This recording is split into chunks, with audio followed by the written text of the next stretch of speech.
Antes de a gente falar sobre a revolta, precisamos destacar os antecedentes e o contexto que culminaram para esse acontecimento.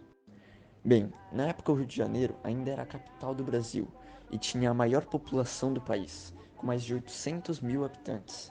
Porém, devido ao grande crescimento populacional acelerado, não houve um bom planejamento do governo, o que resultou numa péssima infraestrutura na cidade e que auxiliou muito na proliferação de várias doenças, como a febre amarela, a varíola, tuberculose, entre outras.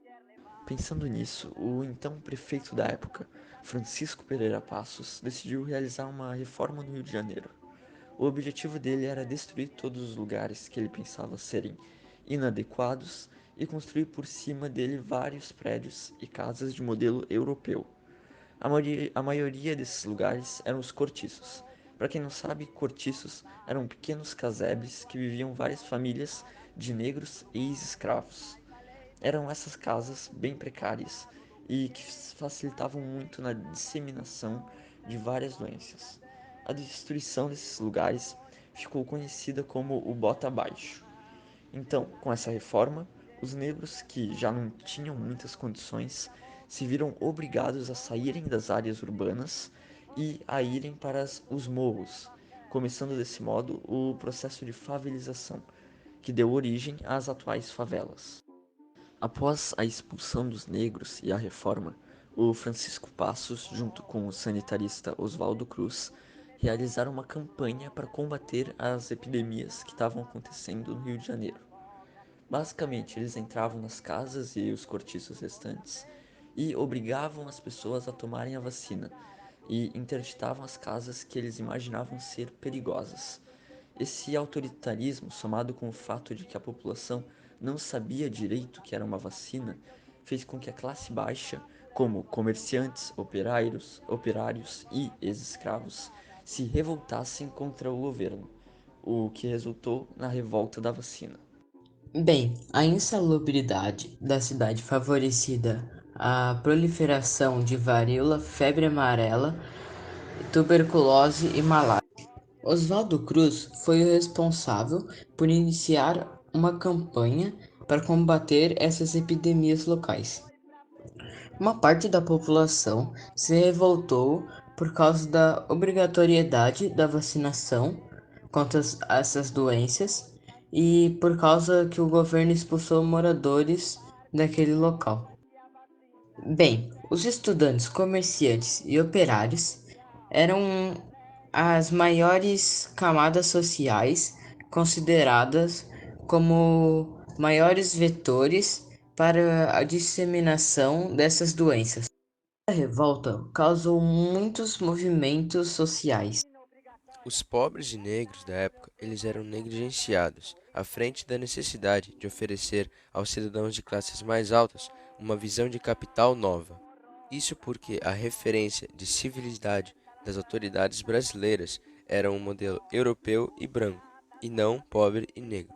Nesse sentido, o plano do Bota Abaixo significou não só uma separação espacial entre ricos e pobres, já que os menos favorecidos foram tirados do centro e impedidos de voltar por não terem condições de adquirir imóveis na região central, que na época havia sido reformada. A beleza dos novos edifícios não chegava às periferias, que tinham acabado de serem ocupadas por boa parte dos grupos de pessoas que moravam nos cortiços que foram demolidos para a construção do novo centro da cidade. Geograficamente falando, a periferia do Rio de Janeiro é composta de morros, então um dos desdobramentos mais significativos da reforma de Pereira Passos e do plano do Bota Abaixo foi o processo da marginalização social e da favelização.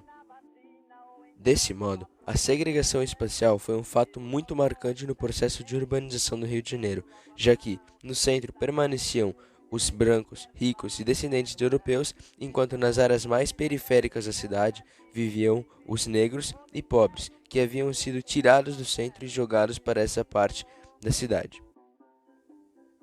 Boa parte da população que sofreu com esse processo de marginalização social eram negros recém-libertos. Isso porque, na época, faziam aproximadamente 15 anos que a Lei Áurea havia sido assinada. Isso significa que aquela era a primeira geração de homens e mulheres negros que haviam sido libertos da escravidão. O problema estava no fato que, após o fim da escravidão, os antigos proprietários desses escravos não deram assistências e garantias para eles, para sua transição ao trabalho livre e assalariado. Ou seja, era muito mais difícil para uma pessoa negra conseguir um trabalho honesto no Rio de Janeiro naquela época. Isso, sem dúvida, deixou ainda pior a situação da marginalização social que acontecia no Rio de Janeiro naquela época. As teses do darwinismo faziam sucesso e associavam os negros a uma condição de inferioridade étnica. Entre as teorias que mais ganharam fama estava a antropologia criminal de César e Lombroso. Segundo seu pensamento, as raças eram compostas de características próprias que as diferenciavam. Essas posições permitiam a hierarquização da sociedade, de modo que no topo estavam os brancos e na base os negros de origem africana. Nesse sentido, a mestiçagem era vista como um grave problema, pois aproximava todo o corpo social ao rebaixamento civilizacional. A degeneração racial fazia com que se estabelecessem dois códigos criminais, um para os brancos e outro para os negros. A própria noção de higienização também se relacionava com a percepção sociológica de um branqueamento no centro. O setor civil negro era associado à periferia e aos morros. Portanto, tal ocupação era considerada uma espécie de problema social. O racismo era muito presente, de modo que os espaços reformados do centro do Rio de Janeiro não deveriam ser ocupados por negros. Segundo a percepção da época, suas condições naturais não permitiam que eles tivessem capacidade de, por exemplo, contemplar a beleza das grandes óperas que eram executadas no Teatro Municipal. A escravidão havia acabado, mas as marcas de violência física e simbólica ainda permaneciam e estavam presentes nas estruturas da relação social.